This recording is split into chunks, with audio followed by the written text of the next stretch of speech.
What would happen if you turned the traction control off on an 820 horsepower Ferrari 296? Well, something like this. A completely destroyed Ferrari 296. What happens when a YouTuber rebuilds a Ferrari that even the manufacturer said was untouchable, and then hits a legal and technical wall no one expected? Matt Armstrong, famous for resurrecting the impossible, is now locked in a battle that could change the future of car ownership and repair rights forever. Can passion and skill really overcome corporate control and cutting-edge technology locked behind factory doors? This isn't just a rebuild. It's a fight for the right to fix and finish what's legally yours, with the car community watching every twist and turn. The Ferrari 296 roadblock. Matt Armstrong has built his career around taking on the impossible, but his latest rebuild of the Ferrari 296 GTB might be the toughest challenge yet, and not just because of the damage. After spending months painstakingly reconstructing a car that even Ferrari had declared beyond repair, Armstrong hit a wall that no wrench, no amount of skill, and no determination could immediately overcome. The company that makes the car he's fighting to bring back to life suddenly stepped in, blocking his progress in ways the public had never really seen before. This isn't just a mechanical hurdle, it's a corporate gatekeeping moment that touches on ownership, control, and modern technology. The Ferrari 296 isn't a typical supercar.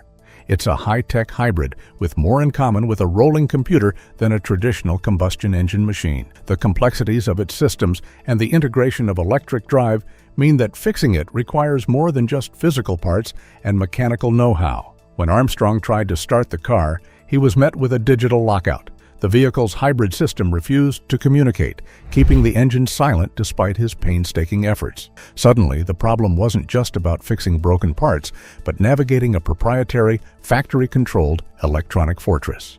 Armstrong's situation starkly illustrates a growing tension in the automotive world. How far does a manufacturer's control extend once an owner takes possession of a vehicle? Modern hypercars are packed with software, security features, and locked systems that only the brand can access or repair. For an independent restorer like Armstrong, this is a chilling development. It means that even after legally buying a car, there are new barriers that can prevent someone from fully restoring or driving their own property. The reaction from the car community was immediate and intense. Fans knew Armstrong's reputation for overcoming tough rebuilds, but this time, many saw the stakes as higher than ever. What if the manufacturers could effectively brick a car remotely or deny essential repair tools?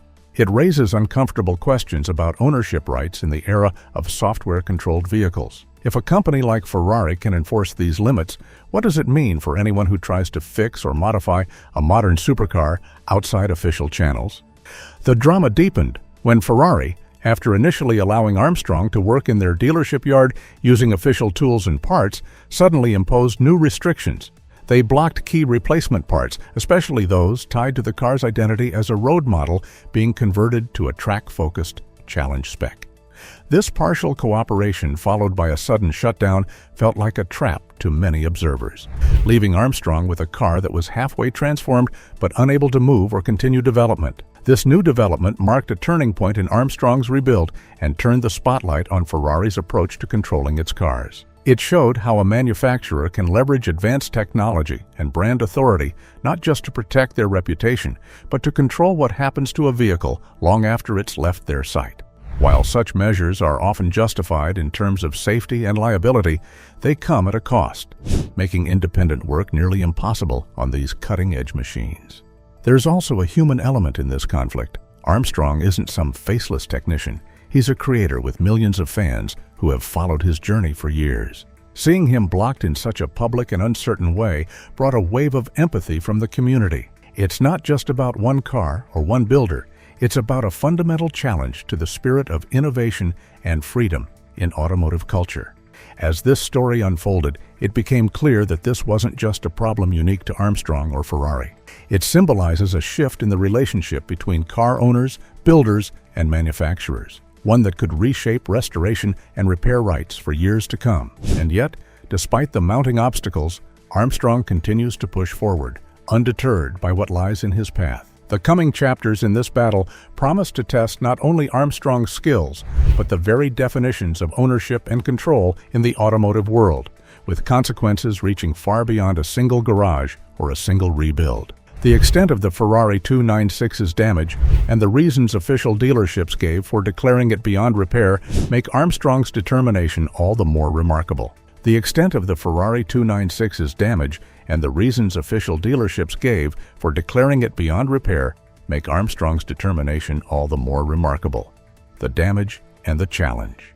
The Ferrari 296 GTB that Matt Armstrong purchased was not just any wrecked car. It was a hybrid supercar that suffered catastrophic damage in a high-speed crash. The previous owner apparently disabled driver aids on an open road, an ill-advised decision given the car's 830 horsepower output, and paid a steep price. The collision left the suspension ripped off, the car's floor punctured, wiring harnesses mangled, and the interior shredded despite airbags deploying. These were not minor dents or cosmetic issues. The vehicle was structurally compromised and highly complex. When the wreck arrived at a Ferrari dealership in Cyprus, the assessment was stark. The repair estimate was astronomical and the damage beyond anything they had previously tackled. Ferrari went on record saying that a 296 in this condition had never been repaired before, effectively writing the car off as a total loss. For a manufacturer that prides itself on meticulous standards and exclusivity, this declaration was definitive. The car was junk, destined for the scrapyard. Most would have accepted this verdict as a final curtain on the vehicle's story. But Armstrong saw opportunity where others saw ruin. He legally purchased the car and shipped it to Cyprus, armed with about 9,000 British pounds worth of original Ferrari parts already in hand. Instead of walking away, he used the official dealership's yard and tools to begin the painstaking process of rebuilding a car declared unfixable by its own maker. That initial dealership cooperation gave hope, but did not solve the deeper problems. When Armstrong attempted to start the car, the electronic systems refused to engage. Diagnostic tools couldn't communicate with the hybrid battery system, which appeared to be locked out due to a pyrotechnic fuse triggered by the crash, a safety feature that physically cuts power after an impact. This one-way lock meant the car could not even attempt to fire the engine, leaving Armstrong with a shell that looked complete but wouldn't run. Spending another 18,000 pounds, Armstrong replaced the hybrid battery, hoping to clear the faults, but the car still flashed errors and warnings. Temperature sensor faults and thermal runaway cautions persisted. These problems illustrated just how challenging repairing a hybrid supercar is today. Damage to complex systems can create multi-layered issues that go beyond traditional mechanics and into proprietary technology controlled by manufacturers. Experts note that while traditional combustion engines can sometimes be coaxed to start despite faults, hybrids like the 296 rely on deeply integrated systems. The battery management module controls the entire vehicle's ability to power up, and once engaged in a lockdown state, resetting or overriding it requires factory-specific tools and authorization, assets unavailable to independent restorers. These realities complicate what was already a technically daunting rebuild. On top of the electronic challenges, Ferrari's service network complicates access to parts and information. Dealers often restrict the supply of critical components and technical data to independent garages, pushing owners toward authorized service centers even in regions with right-to-repair laws. Armstrong's situation highlights this friction, underscoring the limits of current repair freedoms on the most advanced vehicles. This mix of extreme physical damage, technological barriers, and company control places Armstrong in an unprecedented predicament. Despite months of work, growing investment, and public support, the car remains unable to fulfill its purpose as a functioning vehicle, caught in the intersection of impossibility and innovation. Armstrong's initial progress and technical hurdles set the stage for an even more complex battle involving the car's hybrid system and Ferrari's corporate decisions. Matt Armstrong's restoration efforts. Matt Armstrong's relentless work on the Ferrari 296 GTB began with optimism and skill, fueled by the belief that no car, no matter how damaged, is truly beyond repair. He arrived in Cyprus, entering the dealership environment where the rebuild would take shape, surrounded by brand new Ferraris and official tools. This unique access represented a fleeting moment of cooperation with Ferrari, rare for an independent builder attempting a project of this scale. The plan was straightforward: restore the wreck, get it running, and then ship it back to the UK for further development. Armstrong meticulously pieced together the physical components, sourcing rare original parts and fabricating mounts and custom fittings as needed. The transformation even included installing an official 296 Challenge body kit, an ultralight track-spec setup that turned the road car into something visually and technically unique. As the build progressed, Armstrong faced persistent technical complications stemming from the car's electronic systems. The hybrid battery refused to cooperate, diagnostic tools were blind, and error codes were indecipherable. Automotive experts explained that the pyrotechnic fuse, a critical safety feature, had been triggered and could not be reset without factory intervention. This left the car electrically dead, with even the engine unable to attempt ignition. Armstrong invested heavily, including replacing the hybrid battery with a new one costing around £18,000. Despite this, the problems persisted. While some electronic warnings faded, the car remained stubbornly silent. This technical paralysis exposed the vast gulf between traditional mechanical repair and the realities of modern hybrid supercar systems locked behind manufacturer control. Frustration mounted as Ferrari shifted from cooperation to obstruction. After partially supplying parts and allowing limited access, the manufacturer suddenly restricted supply of essential components needed to complete the Challenge conversion. They required the car to be essentially rebuilt to factory standards, including airbags, sensors, and hybrid modules, before diagnostic support or parts authorization would resume. Matt Armstrong found himself caught in a catch-22. Ferrari needed a complete car before offering help, but a car that could never start couldn't be completed. No clear pathway emerged, and Ferrari's silence on reconsideration left Armstrong navigating an uncertain future alone, even as his workshop held what many call the most extraordinary Ferrari 296 ever built. Throughout the ordeal, Armstrong maintained an open dialogue with his community, sharing the highs and lows of the project with millions of viewers. His transparency helped build widespread empathy, painting a picture of a craftsman caught in a technological and bureaucratic maze. The emotional weight of this build extended far beyond the mechanical failings to touch on issues of ownership, access, and creative freedom. The complex hybrid system lockout and Ferrari's restrictive role deepened the challenge, pushing Armstrong's project into uncharted territory. The hybrid system lockout. One of the greatest technical challenges Matt Armstrong faced was the Ferrari 296's hybrid system lockout, a problem rooted deep in the car's electronic architecture. The 296 GTB combines a turbocharged V6 engine with an electric motor that requires sophisticated battery management and integrated control systems. After the crash, a pyrotechnic fuse, designed as a critical safety device, was triggered. Unlike a standard circuit breaker that can be reset, this fuse physically destroys itself to cut high-voltage power permanently after an impact, effectively creating a one-way lock. Because this fuse had been blown, the car's hybrid battery management system entered a fail-safe state, refusing to distribute power or communicate with the engine control module. Even with diagnostic tools plugged in by Ferrari technicians, the car was essentially deaf to commands. The engine didn't even try to start, and error messages like hybrid system failure and go to dealer dominated the dashboard. This kind of lockdown is deliberately designed to prevent unsafe operation, but in this case, it rendered the car immobile despite months of careful restoration. Armstrong replaced the hybrid battery itself, a costly repair totaling nearly 18,000 British pounds, but the underlying issue remained. Sensors continued to throw warnings, including battery thermal runaway and multiple temperature faults. Because of the hybrid's integration, the electric and combustion powertrains cannot operate independently. One needs the green light from the other. With the hybrid system locked, no amount of mechanical work could coax the V6 engine awake. This barrier highlights a stark reality for modern hybrid and electric supercars.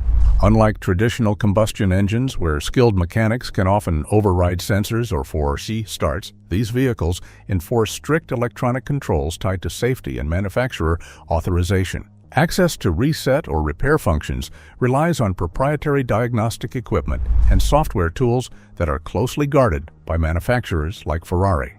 Furthermore, gaining access to critical technical information and parts is an uphill battle. Even in countries with right-to-repair laws, dealerships often restrict independent garages or owners from obtaining the specialized tools or software needed for service. For Armstrong, who operates outside of Ferrari's official network, but with remarkable skill and transparency, this barrier represents a fundamental challenge to his ability to complete the build. The hybrid system lockout is not just a technical setback. It's symbolic of a broader struggle between owners and manufacturers over control of modern vehicles. Companies are increasingly able to dictate how, when, and by whom repairs can be made, using software as a gatekeeper. The implications affect not just rare supercars, but potentially millions of everyday vehicles moving forward. For Armstrong, the lockout forced him into a paradox. Ferrari agreed to help, but only if the car was complete and restored to factory specifications before diagnostics or authorization could resume. Yet completing the build without Ferrari's intervention was impossible because the car wouldn't start, creating a catch-22 situation. Without diagnostics, he couldn't know what to fix. Without fixing, he couldn't start the car to unlock diagnostics. Understanding this impasse sets the stage for why Ferrari's relationship with Armstrong shifted dramatically, moving from cooperation to outright obstruction. Ferrari's changing role. Initially, Ferrari appeared to allow Matt Armstrong a degree of cooperation. They let him work inside their dealership yard in Cyprus, provided tools, and partially supplied original parts needed for the restoration. This cooperation was surprising to many, given the rarity and complexity of the project. Armstrong was even able to source official 296 challenge body panels, transforming the car visually into something that looked almost factory-built and truly unique. However, as the project progressed, Ferrari's stance shifted. After months of rebuilding and with a publicly visible transformation underway, the manufacturer abruptly blocked critical parts from being delivered. Ferrari's parts system flagged Armstrong's ID and the vehicle identification number as unauthorized for ordering certain components, particularly those designated for official 296 challenge race cars. Since Armstrong's car was a heavily modified road car converted to challenge spec outside official channels, it did not meet Ferrari's strict requirements. This decision to halt key parts sent the entire project into limbo. Armstrong was left with a car that was neither a standard road vehicle nor a fully authorized race car. Some parts had arrived, partially supporting the build, but the most important components were withheld. Visually transformed, yet mechanically stranded, the car became a sculpture in a workshop. Impressive, but non-functional. Ferrari further complicated the situation by demanding an inspection of the vehicle at an authorized Ferrari body shop before agreeing to proceed. This was a near impossible hurdle given the car's non-standard modifications and incomplete official repair documentation. Armstrong's team had already diverged significantly from factory repair procedures, making the inspection an obstacle few could overcome. Armstrong reached out directly to Ferrari requesting reconsideration and a clearer path forward, but so far, his calls have gone unanswered. His workshop now houses what many consider the most extraordinary Ferrari 296 ever assembled, yet it remains immobilized and in technical stasis. The growing silence from Ferrari added to the mounting frustration felt across the car and content creator communities. This change in Ferrari's involvement, shifting from reluctant cooperation to restrictive obstruction, paints a complex picture of a manufacturer balancing brand control, liability, and technological limitations against an independent builder's drive to complete a remarkable project. The decision to block Armstrong mid-build after significant investment and publicly shared progress ignited widespread discussions about corporate power versus owner rights. Many in the car community see Ferrari's actions as a deliberate power play, using digital and logistical leverage to control what happens to their vehicles, even after legal ownership changes hands. From Ferrari's perspective, these measures protect valuable intellectual property, ensure safety compliance, and maintain brand prestige. To others, however, this feels less like protection and more like gatekeeping that hampers innovation and craftsmanship. This tension raises important questions about the future of vehicle restoration and repair. As manufacturers increasingly embed software controls into their cars, the ability of independent builders and owners to maintain and modify vehicles could be seriously undermined. Armstrong's experience may serve as a warning sign for anyone who values the right to tinker, create, and preserve automotive history. This clash between builder and brand carries echoes of Armstrong's earlier battles, but the stakes and complexities have grown, a reality that offers no easy answers, yet sets the tone for what lies ahead. The race car conversion attempt. Faced with Ferrari's demand that the 296 GTB be fully restored to its original specification before receiving diagnostic support, Matt Armstrong made a bold decision. He would go beyond restoration and build something completely unique. Rather than simply trying to return the wrecked car to factory stock, he began transforming it into a road-legal version of Ferrari's ultralight 296 Challenge race car. This was an ambitious move, one that required major modifications and deep technical expertise. Armstrong sourced an official Challenge body kit, the same ultralight carbon fiber panels, aggressive front and rear bumpers, and rear wing used by Ferrari's racing teams. Installing these parts gave the car a dramatically different look, aligning it visually with the track-only version competing in Ferrari's own motorsport series. Yet this upgrade was far more complex than a simple swap.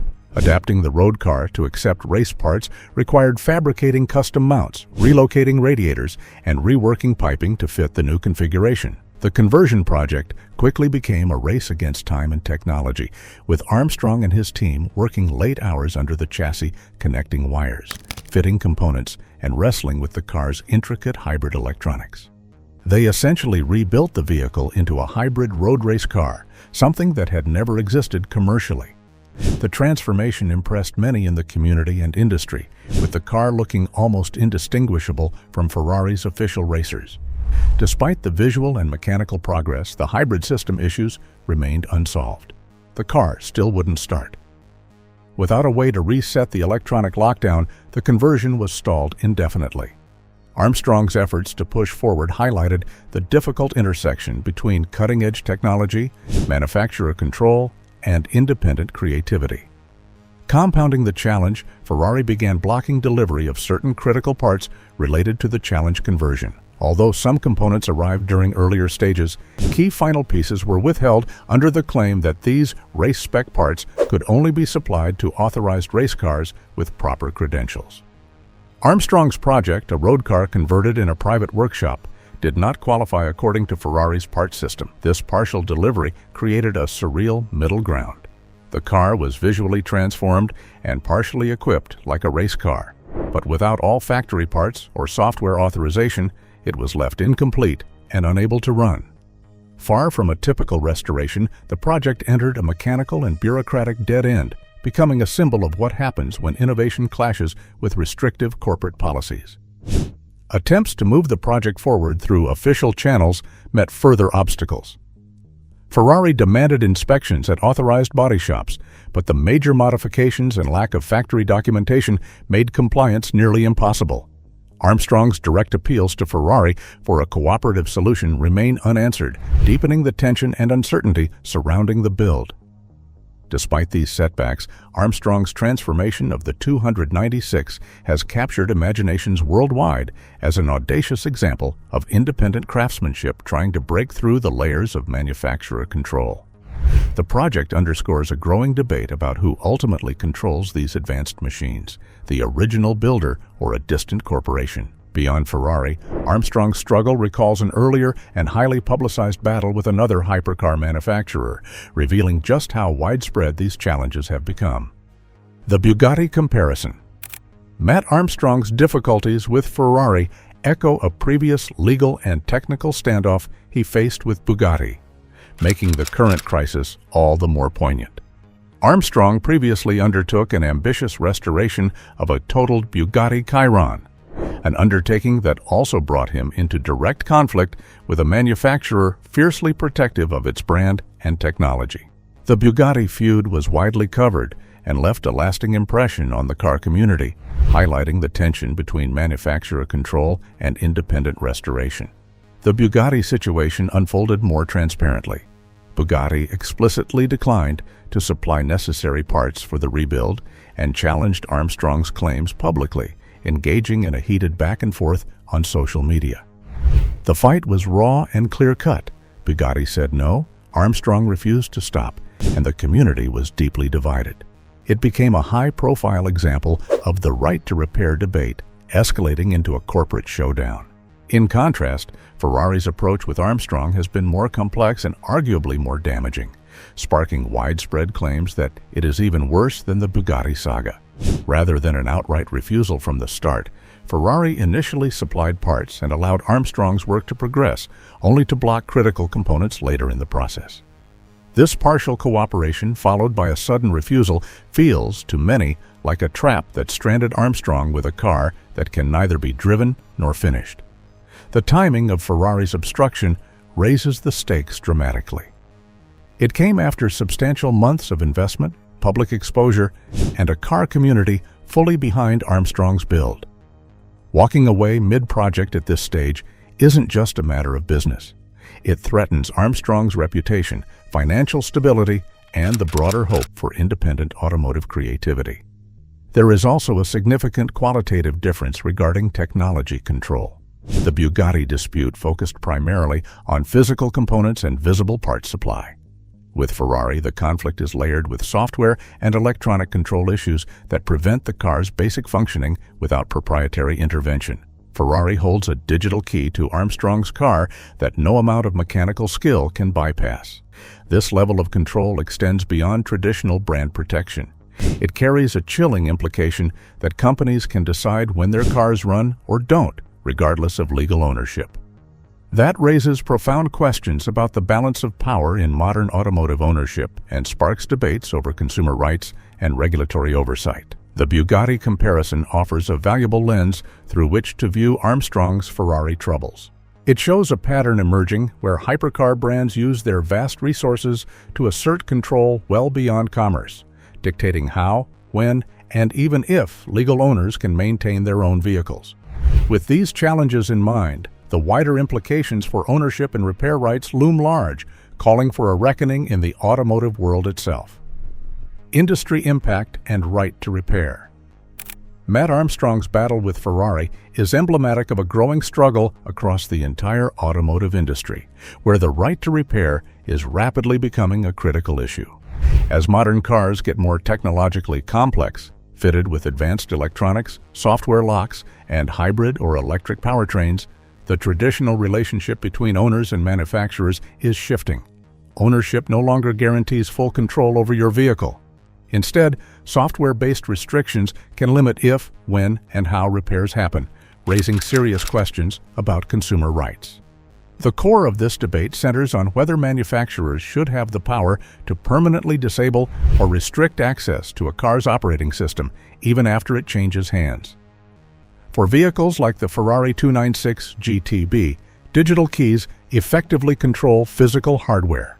If a company refuses to authorize resets or repairs, owners are left powerless, regardless of legal title. Armstrong's situation shows how this can halt even the most skilled and determined rebuilders, turning a vehicle effectively into a paperweight. This control is often justified by manufacturers as necessary for safety, liability, and intellectual property protection. Ferrari, for instance, stresses that its race-spec parts and complex hybrid systems carry risks if handled improperly.